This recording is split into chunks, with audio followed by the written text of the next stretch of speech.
সামনেই তো নববর্ষ, আমার একটা অনুরোধ রয়েছে, সেটা হচ্ছে নববর্ষতে নিজের ঘর সাজানোর জন্য একবার হলেও সরকার ফার্নিচারে যে সবাই ভিজিট করুন। আর সরকার ফার্নিচারে একবার, আমি তো অনেকক্ষণ ধরে অনেক একটা একটা করে ভিডিও দেখালাম, মানে ভিডিওতে শুধু ড্রেসিং টেবিল, শুধু সিংহাসন, শুধু ওয়ার্ড্রপ দেখিয়েছি। আমি একবার স্টকটা দেখাতে চাই যে কত স্টক রয়েছে সরকার ফার্নিচারে।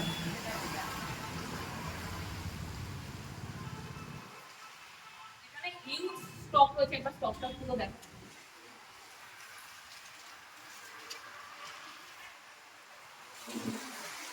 তো আমার একটাই অনুরোধ, সবাই এসে একবার সরকার ফার্নিচারে ভিজিট করুন। আশা করছি সবার খুব ভালো লাগবে। আর আমি ভিডিওতে যতটুকু বোঝাতে চাইছিলাম যে এখানে প্রচুর পরিমাণে স্টক রয়েছে আর প্রচুর পরিমাণে বোর্ডের অপশন রয়েছে। আমি জানি না অন্য কোথাও এত বোর্ডের অপশন আছে কিনা। এখানে প্রচুর রকমের বোর্ডের অপশন রয়েছে। কারো যদি মনে হয় যে কেউ ভেবে রাখে যে আমি এইভাবে বানাবো ওয়ার্ড্রপ বা ওইভাবে বানাবো, অবশ্যই একবার যোগাযোগ করুন। আশা করছি মনের মতন হবে। কারণ এখানে প্রচুর পরিমাণে বোর্ডের অপশন রয়েছে আর নানা রকমের কাস্টমাইজ জিনিস করাও হয় এখান থেকে। তো একবার অ্যাড্রেসটা বলে দিই, সরকার ফার্নিচারে সোদপুর ভোলা E3 বিবেকানন্দ পার্ক 7